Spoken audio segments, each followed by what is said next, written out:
তো এখন আমরা বিভিন্ন নিটিং মেশিন, স্পেশালি কোন ধরনের নিটিং মেশিন, ওয়েফট নিটিং মেশিনের ক্লাসিফিকেশন নিয়ে আলোচনা করব। এই ক্লাসিফিকেশনটা আমাদের প্র্যাকটিক্যাল লাইফে খুব ইম্পর্টেন্ট, কারণ একজন টেক্সটাইল ইঞ্জিনিয়ার যখন ইঞ্জিনিয়ারিং কমপ্লিট করে কোনো মিল ইন্ডাস্ট্রিতে যাবে তখন প্র্যাকটিক্যাল মেশিনগুলোর সাথে আসলে এগুলো একটু লক্ষ্য রাখা উচিত। আমাদের বইয়ে যে ক্লাসিফিকেশনগুলো দেওয়া থাকে ওগুলো আসলে 50% মেশিনই আমাদের বাংলাদেশে দেখা সম্ভব হয় না। তো এখানে আমি সংমিশ্রণ করার চেষ্টা করেছি আমাদের দেশে যে কয়েকটা মেশিন বহুল ব্যবহৃত হয় সেই সাপেক্ষে ক্লাসিফিকেশনটা এখানে দেখানো হয়েছে।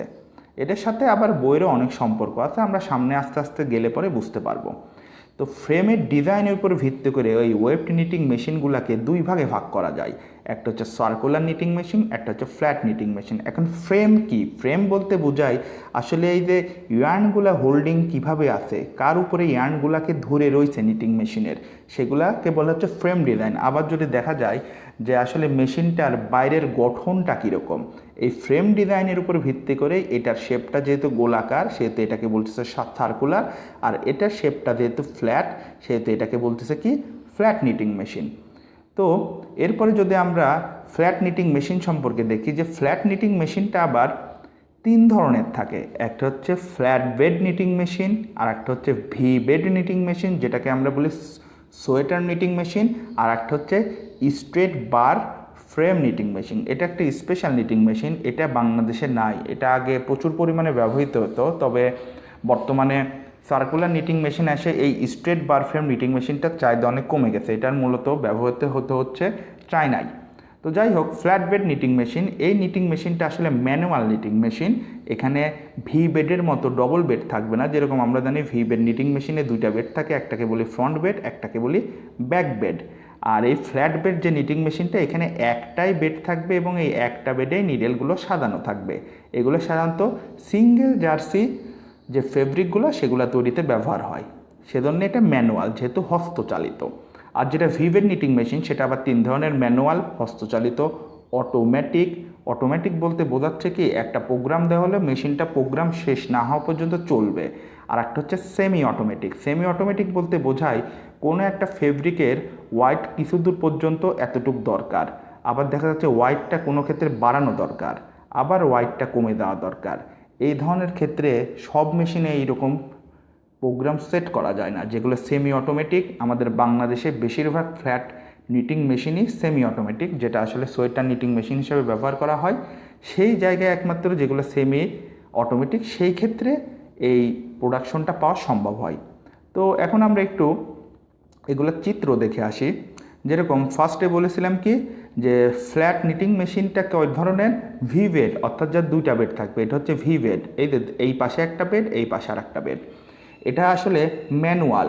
এই যে এই চিত্রটা আমরা দেখতেছি এটা হচ্ছে কি অটোমেটিক কি বেড মেশিন, এটা automatic V bed knitting machine. এই যে সামনে একটা বেড আর পিছনের সাইডে আর একটা বেড আছে যেটা ভিজিবল না।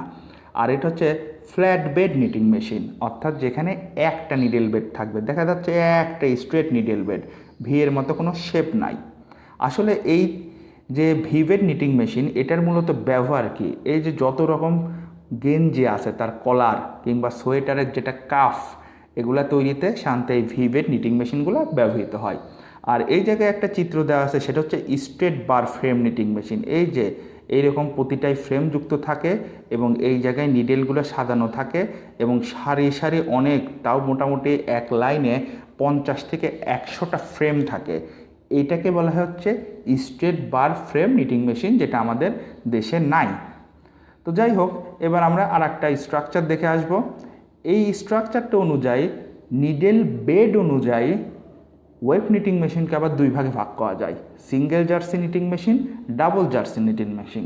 সিঙ্গেল জার্সি মানে কি, যেটা সিঙ্গেল জার্সি ফেব্রিক তৈরি করবে, আর ডাবল জার্সি বলতে কি বোঝায়, যেটা রিব, ইন্টারলক এই দুই ধরনের ফেব্রিক তৈরি করবে। তো নিডেল বেডটা কি, যেখানে নিডেল সাজানো থাকে, এই যে এটা হচ্ছে নিডেল বেড, এখানে কি একটা নিডেল বেড আছে, সেজন্য এটাকে বলা হয় single jersey circular knitting machine. আর এখানে যদি দেখা যায় ঢাকনার মতো এই একটা নিডেল বেড, এই যে উপরে আর একটা নিডেল বেড, এই দুইটা নিডেল বেড থাকে, সুতরাং এটা হচ্ছে ডাবল জার্সি। কি অনুযায়ী, নিডেল বেডের সংখ্যা অনুযায়ী, একটা নিডেল বেড সিঙ্গেল জার্সি, দুইটা নিডেল বেড কি ডাবল জার্সি। এবার আমরা আর একটা উদাহরণে চলে যাই। সেটা হচ্ছে আবার এই নিটিং মেশিনটাকে এন্ড প্রোডাক্ট অর্থাৎ মেশিনটা থেকে আমরা কী ধরনের ফেব্রিক পাবো সের উপর ভিত্তি করে আবার দুই ভাগে ভাগ করা যায়। একটা হচ্ছে ফেব্রিক মেশিন, যেগুলো নর্মাল সার্কুলার নিটিং মেশিন, এবং নর্মাল ভিভেড নিটিং মেশিন কিংবা ফ্ল্যাট বেড নিটিং মেশিন, সেগুলোকে বলা হয় ফেব্রিক মেশিন। এই ফেব্রিক মেশিনে সাধারণত টিবুলার কিংবা ওপেন হোয়াইট টাইপের ফেব্রিক পায়, যেগুলো পরবর্তীতে কাটিং সুইংয়ের মাধ্যমে গার্মেন্টস তৈরি করা হয়। আর আরেক ধরনের এন্ড প্রোডাক্ট অনুযায়ী এটা খুব ইম্পর্টেন্ট, সেটা হচ্ছে গার্মেন্টস লেন্থ মেশিন। এটা সাধারণত বড় বড় নিটিং কোম্পানিতে দুই একটা থাকে। এটা আসলে বডি শেপ গার্মেন্টস তৈরি করে, যেরকম সুইমওয়ার কিংবা হচ্ছে আন্ডার গার্মেন্টস, যেগুলো সিমলেস, অর্থাৎ প্রোগ্রামটা এমনভাবে সেট করা থাকে যে এটা কোনো লং ফেব্রিক তৈরি করবে না, একটা বডি শেপের প্রোগ্রাম যা জাস্ট খালি প্যাটার্ন অনুযায়ী দিয়ে দিলেই ডাইরেক্ট এটার প্রোডাকশন বের করবে। এটা অনেক কস্টলি একটা মেশিন।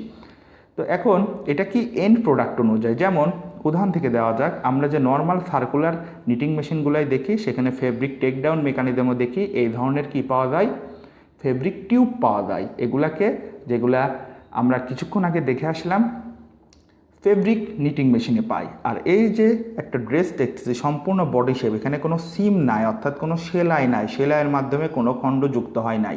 এই যে স্লিভের সাথে লোয়ার পার্ট, তারপরে ওয়েস্টের এই লাইনটার জন্যে কোনো রকম শিউইংয়ের প্রয়োজন হয় নাই। এটা কোন মেশিনের প্রোডাকশন? এটা অবশ্যই ফেব্রিক লেন্থ মেশিনের প্রোডাকশন। যাই হোক, এবার আমরা পরবর্তী একটা উদাহরণে চলে যাই। এটা হলো কি, এটা হচ্ছে ওয়েভ নিটিং মেশিনের ক্লাসিফিকেশন, যেটা ফেব্রিকের কোয়ালিটি অনুযায়ী অর্থাৎ বেসিক স্ট্রাকচারের উপর ভিত্তি করে নিটিং মেশিনকে আবার চার ভাগে ভাগ করা যায়। আমরা জানি কি নিটেড ফেব্রিক চার ধরনের হয়, প্লেন, রিব যেটাকে বলে ডাবল জার্সি, ইন্টারলক যেটাকেও বলে ডাবল জার্সি, এবং পার্ল এটাকেও ডাবল জার্সি। তো এই চার ধরনের নিটেড ফেব্রিক তৈরি করতে চার ধরনের মেশিন ব্যবহার করা হয়, তবে আসলে তিন ধরনের ব্যবহার করা হয়, কেননা রিব আর ইন্টারলক মেশিনটা পিচ চেঞ্জ করে অনায়াসে রিব থেকে ইন্টারলক এবং ইন্টারলক থেকে রিব মেশিনে কনভার্ট করা যায়। যেরকম এখানে আমরা দেখতেছি কি ডাবল জার্সি যে নিটিং মেশিনগুলো আছে, অর্থাৎ যেটাতে রিব ইন্টারলক ফেব্রিক তৈরি হয়, সেগুলোতে সব সময় থাকবে হচ্ছে 2 নিডেল বেড। এই যে একটা সিলিন্ডার আর উপরের অংশটা হচ্ছে ডায়াল, 2টা নিডেল বেড। আর যেগুলো সিঙ্গেল জার্সি ফেব্রিক তৈরি হবে অর্থাৎ প্লেন সিঙ্গেল জার্সি মেশিন, সেগুলোতে থাকবে একটা নিডেল বেড, অর্থাৎ এর উপরে কিন্তু কোনো নিডেল বেড নাই। সুতরাং এটা single jersey circular knitting machine. এখন বাকি থাকলো পার্ল, অর্থাৎ এই পার্ল নিটিং মেশিনটা কী ধরনের? এই পার্ল নিটিং মেশিনটাই সাধারণত সুপার ইম্পোস্ট সিলিন্ডার ব্যবহার করা হয়। সুপার ইম্পোস্ট সিলিন্ডার বলতে বোঝায় দুইটা সিলিন্ডার যখন একটা আর একটার উপর স্যান্ডউইচের মতো অবস্থান হবে, সেটাকে বলে হচ্ছে সুপার ইম্পোস্ট সিলিন্ডার। আমরা যদি খেয়াল করি অন্যান্য সার্কুলার নিটিং মেশিনে সিলিন্ডার বড় হয়, ডায়াল হয় ছোট, আর যেগুলো হচ্ছে পার্ল নিটিং মেশিন এগুলো সাধারণত ইন্ডিয়াতে বেশি থাকে, সেগুলোতে তো থাকে হচ্ছে সুপার ইম্পোস্ট সিলিন্ডার। আশা করি ওয়েভ নিটিং মেশিনারি নিয়ে সবারই অনেক সম্পর্কে ধারণাটা একটু ক্লিয়ার হলো। এর সাথে সাথে অনেক বেশি অনুশীলন করতে হবে, প্র্যাকটিক্যালের কোনো বিকল্প নাই। ধন্যবাদ সবাইকে।